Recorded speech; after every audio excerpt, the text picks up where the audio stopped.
Hi guys, and welcome back to Pass and Move. And for today's episode in this Premier League series of tactics and team guides, we've got the 17th team in the Premier League table, Tottenham here.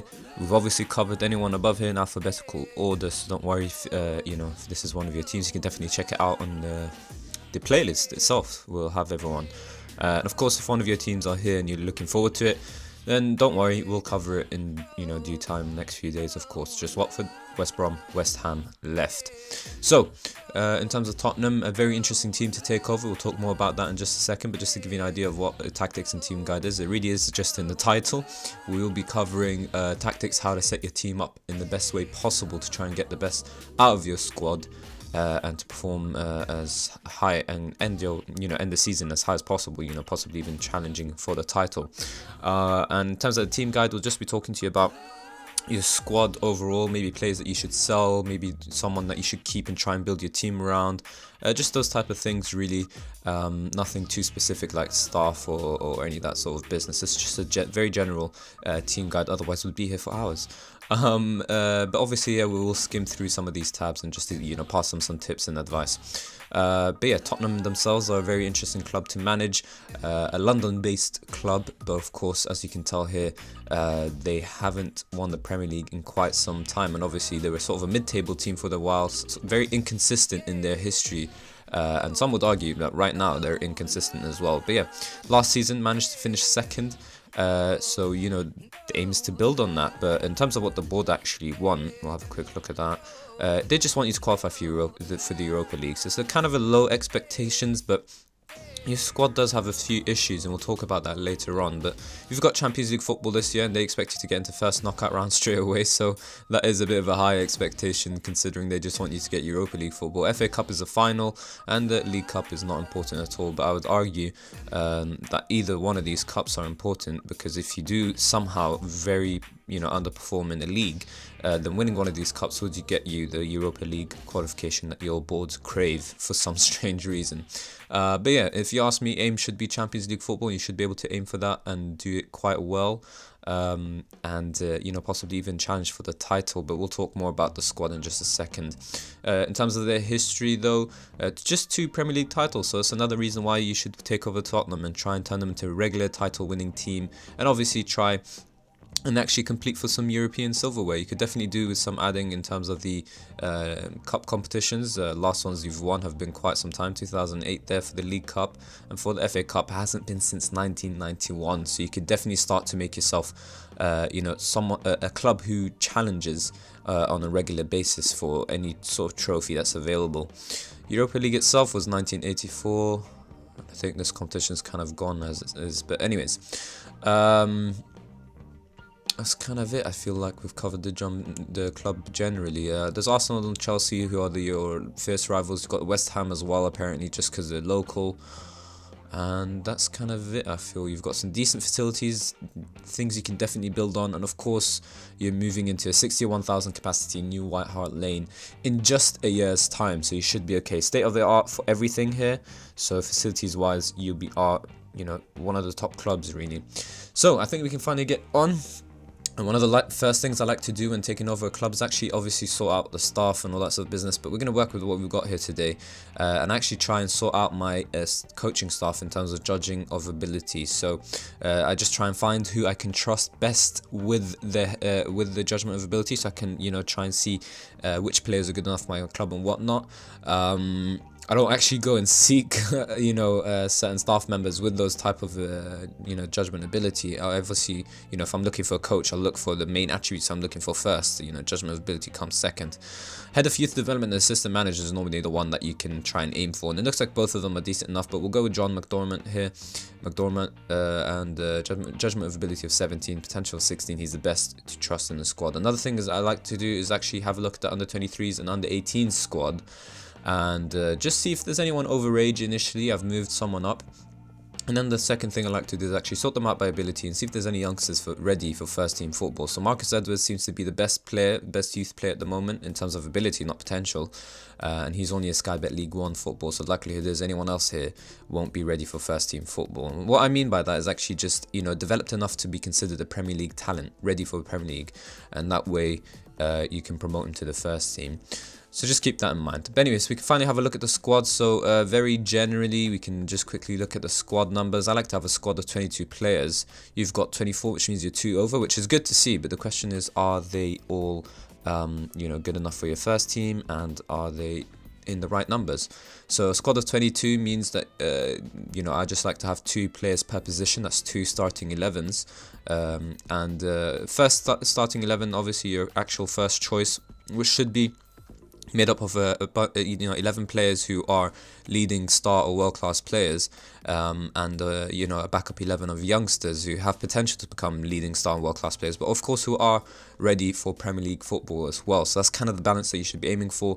I feel like it suits it best. The first team players are on their toes because they know there's some fresh, hungry youngsters who are looking for first team action and minutes, and the youngsters obviously fighting for the first team football, and they won't be too concerned with game time. They might complain if you don't play them at all, but obviously you will be rotating, so having some youngsters who are ready for that would be a good thing. And of course that way no one's really complaining about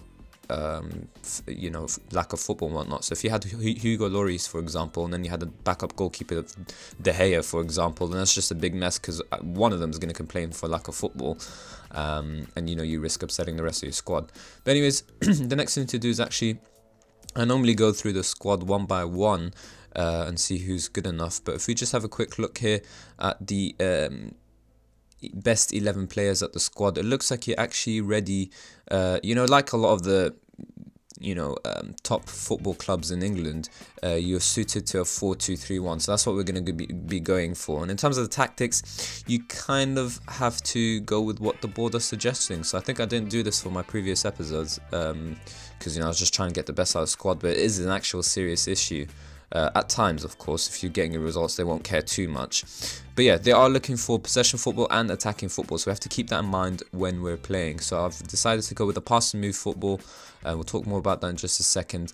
But yeah, it seems to suit the squad and it suits the club's philosophies, and at the same time, it actually does bring out the best out of the squad, I suppose. So 4-2-3-1 seems to make sense, and it suits our tactics too. So now that we have a formation and we know which positions we need players in, we can actually go through the players one by one. So in terms of goalkeepers, you've got 3 of them.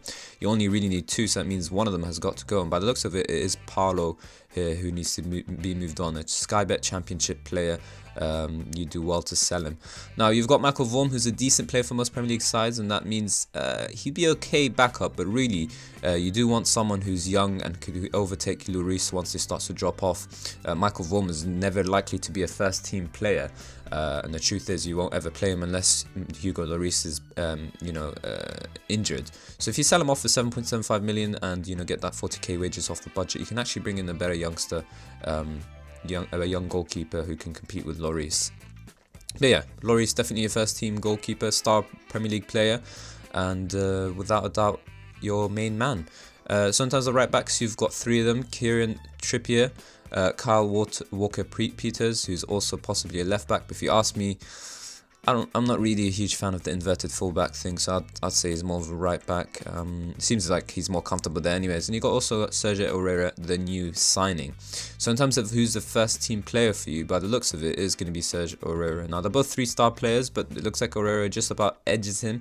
He also does have a hint more of potential, so he can become a leading player for most Premier League sides. So even if you wanted to move him on, you won't be able to because you just brought him in. But if you ask me, just give him a little bit of faith. A season's worth will probably tell you whether he becomes a leading player or not. His backup, Kieran Trippier, is a very capable backup, a good player for most Premier League sides. He's an English talent as well, so you might want to consider holding on to him because he's a homegrown talent.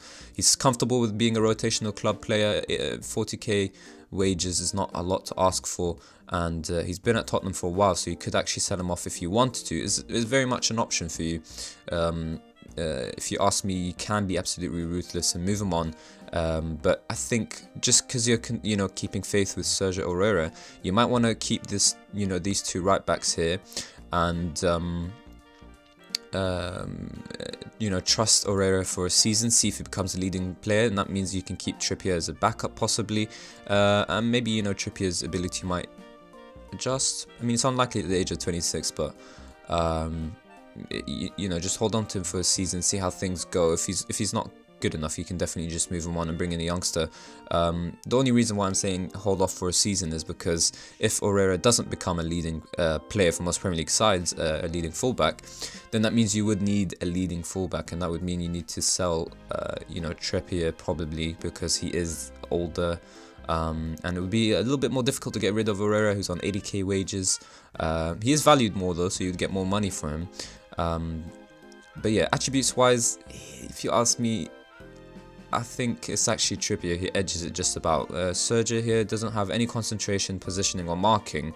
And that's kind of, I like my fullbacks who can defend first and attack second, and he seems to be the opposite. So if you ask me, I might actually go with Kieran Trippier, but the problem is ability-wise, he's not as good as Herrera, and so that might be a bit of an area of concern. It's all about preferences, really. But eventually, you do want to strike the balance of having a leading right back and a backup youngster with potential who can become a leading or star world class, that sort of business. Centre backs, you've got plenty. You've got 4 of them, and that's exactly the amount of numbers that you need. But in terms of quality, Jan Vertonghen is your leading player, and you've also got Toby Alderweireld, and those two should be your first team players. Let's go with Herrera here, just for the sake of the tactic. So bring on Jan and Toby, and in terms of backups, you do have the perfect backup in Sanchez here. Very well suited to Premier League football. If you ask me, he might just about be leading player for most Premier League football, but the problem is he's still developing, so it's not really showing. But 3 stars seems about right, and the only issue that you have here is that he's expecting first team football, but really you just brought him in, so you might get away with demoting him to rotational football, and in truth it should be Jan Vertonghen and Toby Alderweireld. This team doesn't necessarily suit so much so the 3-5-2 or 5-3-2, whatever formation, a 3-man backline sort of formation doesn't seem to get the best out of them so much so. But you could definitely go that way if you wanted to. You could force it a bit. I feel like this 4-2-3-1's a little bit more natural. But you could definitely, they play with the 3-man backline in real life. But I feel you don't have 6 centre-backs, and that would mean you need to add 2 anyways. You could consider playing Eric Dyer as a centre-back, but obviously that leaves you a little bit short in central midfield. There's a bunch of ways that you could take this, but I just feel like 4-2-3-1's a little bit more natural and means a little bit less investment. So the perfect backup in Sanchez. He's youngster potential. You can overtake either Jan Vertonghen or Toby Alderweireld. Your problem is that Juan Foyth is just a championship player, and so he's not a good enough backup, and you might want to invest in a young youngster with potential. But if you really do trust Juan and you think he's going to be a top talent, you could just bring in, send him out on loan and bring in a loan player who's ready for Premier League football, and that way when when Juan returns from first team football, you would have a spot for your first team. If you do invest outright in a young centre back, then that means Juan might not necessarily get the game time that he could possibly get. But of course, once more, you could be absolutely ruthless and just bring in a young centre back, and tough luck to Juan kind of thing.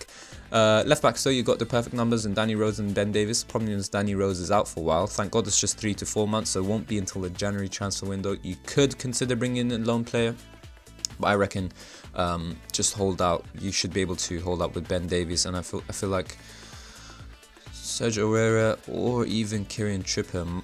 No, not Kieran Trippier. Alright, Sergio might do a decent job for you at left back, and I feel like one of your centre backs can play the left back spot. Was that just me? Yeah, Jan Vertonghen could probably do a job for you there anyway, so you should be okay with that one. But in terms of who's your first choice, it's definitely Danny Rose. Your problem is that he's susceptible to injuries, but he's a leading player for most Premier League sides, and so he's a perfect player for you to have. In terms of the depth or the backup, Ben Davies is only a good player for most Premier League sides, but he has a hint more potential, a lot like Sergio Herrera. He's also a Welsh player. I think he'll be considered as a homegrown talent, if I'm not mistaken. Let's have a quick look here. He's been at Swansea, Tottenham. I feel like you should trust him a little bit and hope that he becomes a better player. He's on 60k wages, which is a little bit higher for a rotational player, in comparison to your other squad players. Attribute-wise, perfect. Role-wise, perfect. He's really a very capable backup player. And it feels like your left back spot is kind of nailed down and ready. You have more concerns in terms of depth in your goalkeeping department, your right back department, maybe. Actually, I think you can get away with your right back, your centre back department as well. But in terms of numbers so far, you're perfectly fine. So that's another thing to consider. Central midfielders, you've got a couple of options: Wanyama, Dembele, Harry Winks, Eric Dyer, Dele Alli. This is where you can really go a number of ways.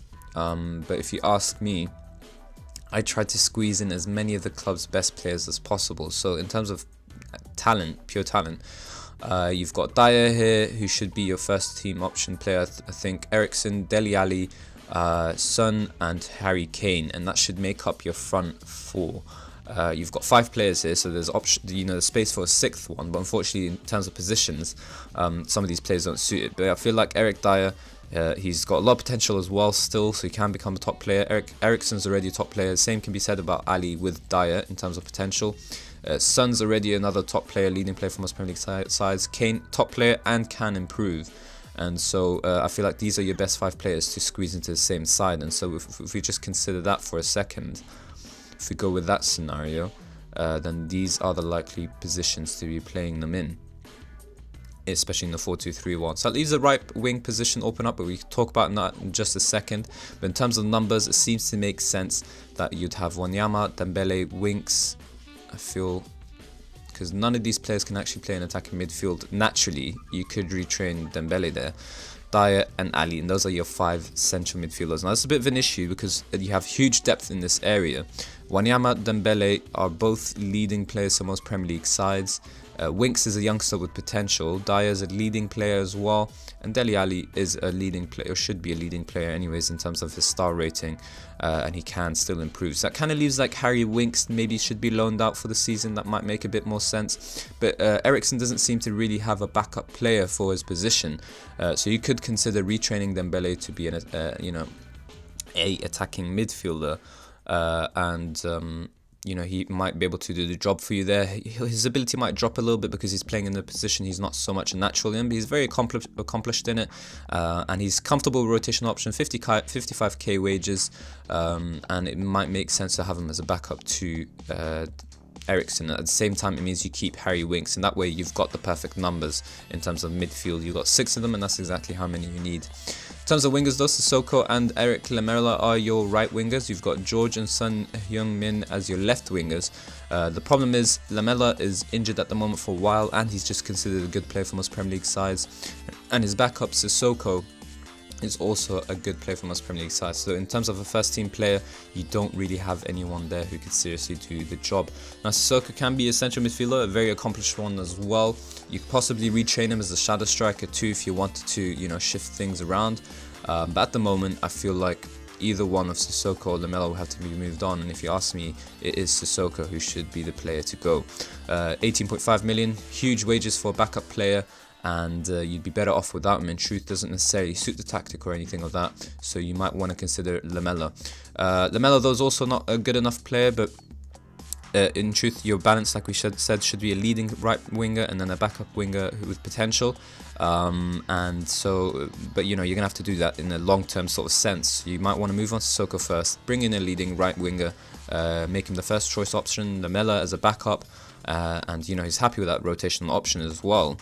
And that way you can actually have a bit more of a better right wing position, because it's a bit of a weakness at the moment. But for now, we'll consider Lamela as our right wing option too. He's out for 3 to 4 months, a bit of an issue there too, but I feel like you do have versatile players, so you should be okay. But if you wanted to once more, you could bring in backup players on loan. Left wingers, Son, like we mentioned, is your first teamer, perfect for it. He might not necessarily be suited to our tactics so much, but we'll talk about what we're eventually building towards. But for now, he's a good enough player, leading player for most Premier League sides, has a hint more potential, first team player. Attributes wise, he's kind of a little bit poor if you ask me, but he will do the job for you, I think.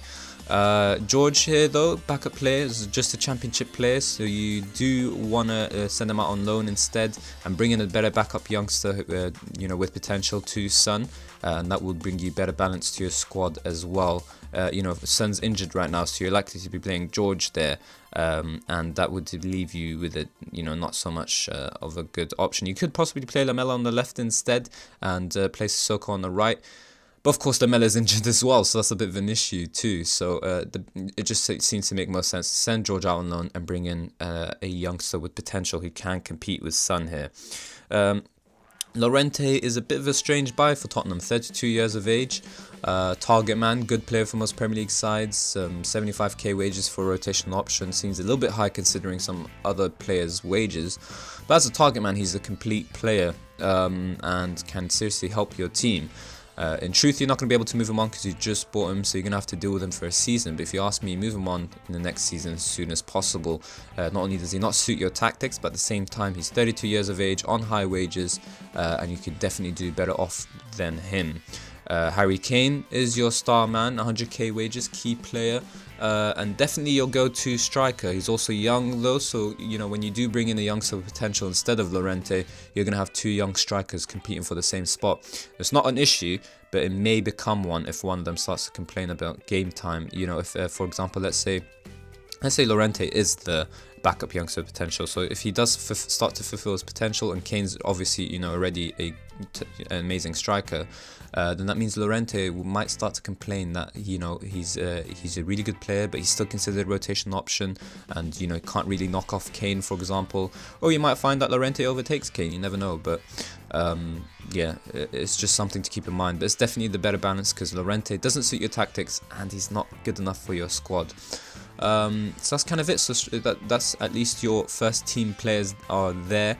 You do have a bit of a squad depth issue in certain places, but you do have the numbers, so that's good to see. So it's really just about you know, really turning things around and just juggling the players that you've got at your squad at the moment. There's some players who need some faith, like we've mentioned, Sergio Aurier and maybe even Ben Davies, like we mentioned. If you give them a bit of faith, they might actually turn out to be top players for you. But squad depth is definitely a bit of an issue, and I feel like if we go to team report, it might come up. Yeah, overall depth, there's not much out of the first team play. So I learned one of the best things to do in Football Manager is actually to be absolutely ruthless. But really, you do have a decent enough squad to actually get Champions League football. I feel like Europa League football is a little bit low. I think the board are just putting it as a target because of how other top teams are set up. But I feel like we've covered those top teams, and some of them do have issues in terms of squad depth. So with Tottenham's team, if you avoid key injuries to key players, you should quite comfortably get Champions League football. So yeah, that brings us to the tactic really. So we were going with a 4-3-1 like we mentioned. This is how we're setting up. We've got ball playing defender in either one of these players in truth. Vertonghen or Alderweireld are capable, but really you don't want to be playing two ball playing defenders. It's a bit too much. Both playing risky passes and that sort of business is not something we look forward to in truth. So one of them is going to have to be a central defender, and I feel like either one of them can definitely do the job. If you ask me who's the better ball playing defender, then I would lean a little bit towards Vertonghen. I feel like what's his name? I already forgot his name, man. I can't believe it. Alderweireld is very capable in passing. I think he edges him as well. He's got a little bit of technique and first touch. The only reason why I'm picking Jan Vertonghen instead is because his vision's a bit better than Toby as well. So you could go with either one and see who's more comfortable and which he prefers to play on the left anyways. And he has no side preference, so you might as well just play Vertonghen there. We've got Aurora there as a fullback on attack and Rose as a fullback on attack, so they need to overlap their wingers there. Inside forwards for Lamela and Son. Son's a bit more natural as a winger, according to him. He's apparently more comfortable. But considering he cuts inside from both wings, it just makes more sense to just play him as an inside forward outright. He's got a bit of an issue with passing and vision, but that would be a problem if you play him as a winger anyways. And it means that we don't rely so much on his crossing, which we might do if we were playing him as a natural winger. He does have the finishing to match an inside forward and long shots, so we should be okay. Acceleration pace as well is very strong. Lamela, of course, very naturally an inside forward, so that's not a problem.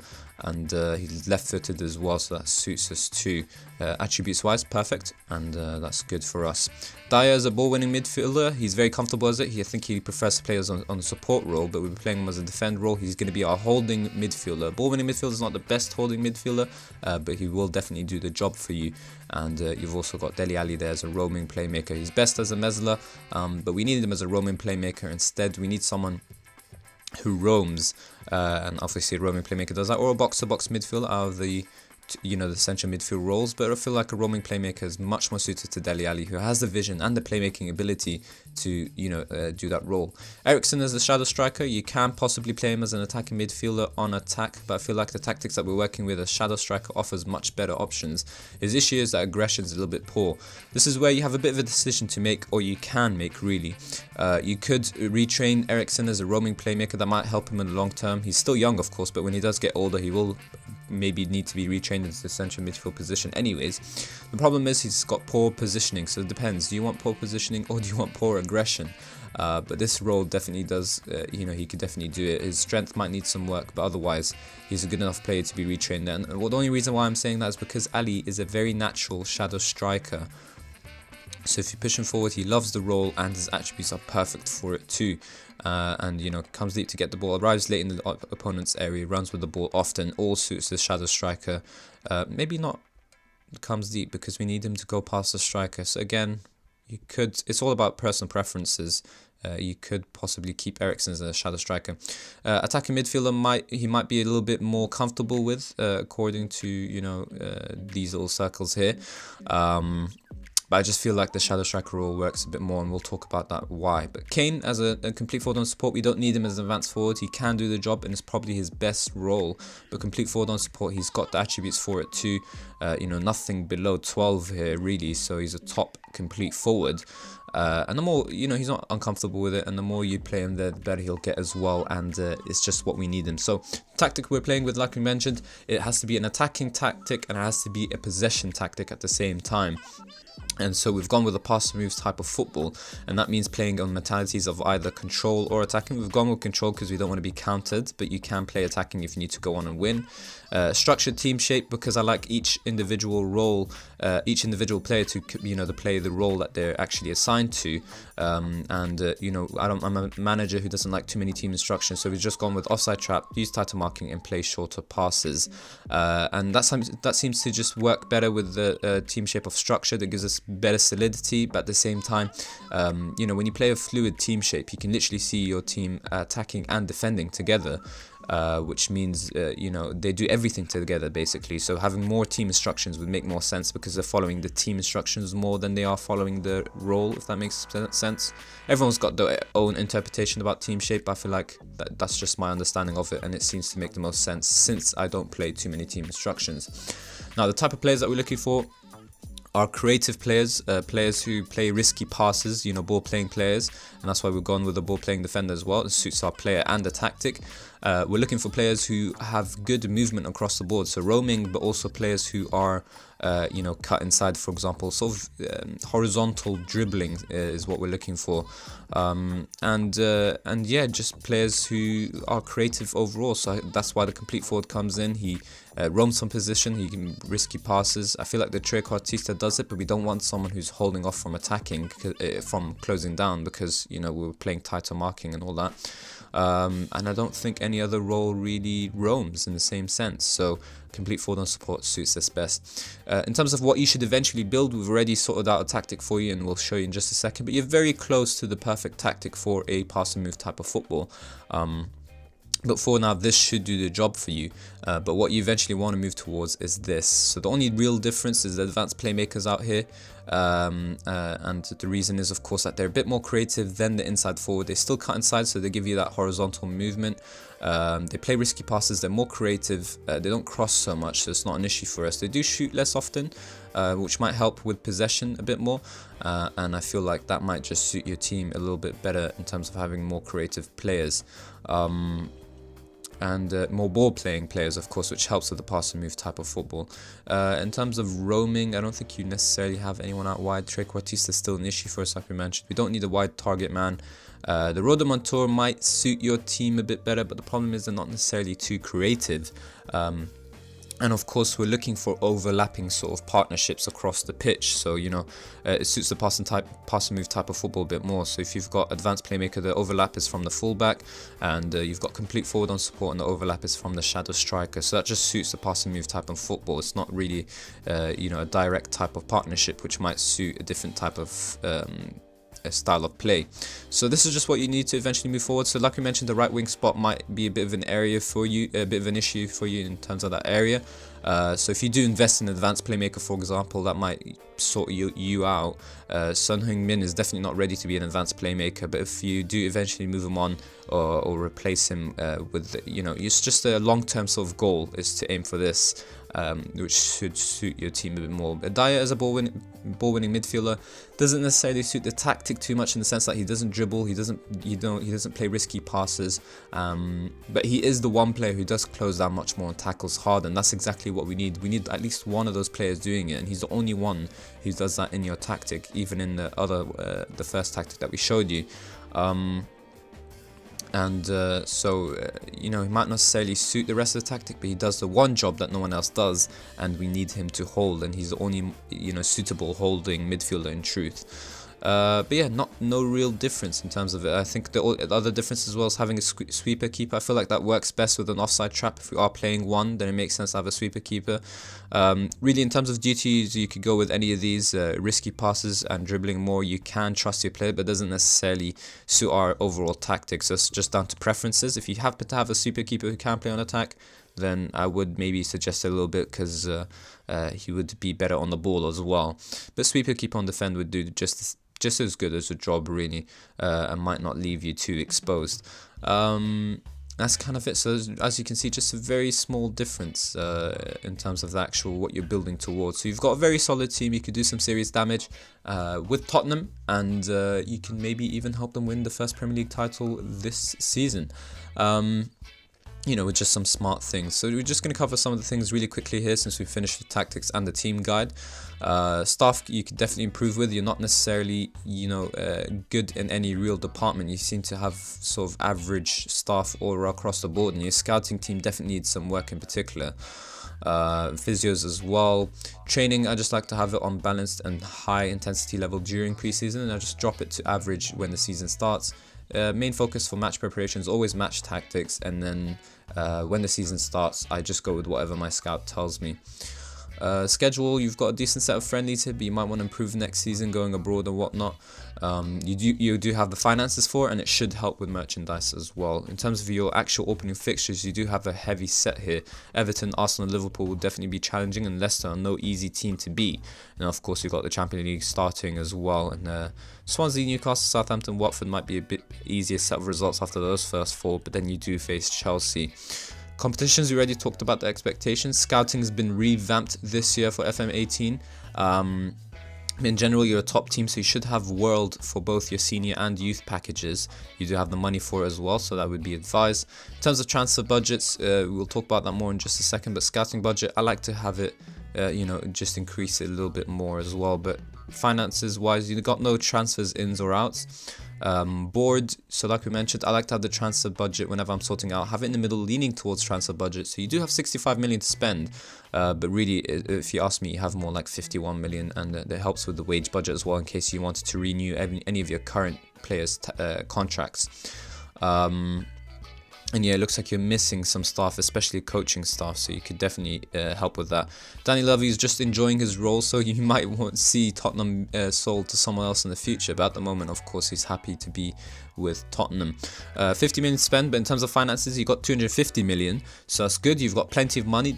Issue with Tottenham is you've got a huge level of debt. So your actual debt is 626 million. That's the original one, but your remaining is 515. You've got 250 about in the bank, so you're kind of safe. But the problem is you're spending 10 million per month just on debt, and that can be a huge issue. So you've got 50 million in your bank in terms of transfer budget, but you might, the smart thing might be to not spend as much as possible, try and avoid it. The main issue for Tottenham really is that a lot of these bank loans have just started 2017, 15, 16, and then this one in 07 is not even that bad because it's just 18.5 million. But some of these ones, 400 million, 100 million, your club is in huge debt, so you're going to have to be very smart with money. As much as they tell you your financial status is rich, just have a look at the projection. your balance really drops after the third season, 159 million under. Now these are just predictions, so it can definitely change, but it's just something to keep an eye on. And in terms of profit and loss as well, you're not doing too well. Transfer budget still grows.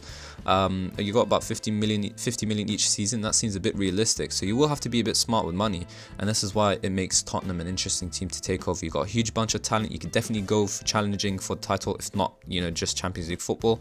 But you will still have to restrain yourself a little bit more than the bigger clubs do. Under 23s players to look out for, maybe just a couple of youngsters to look for.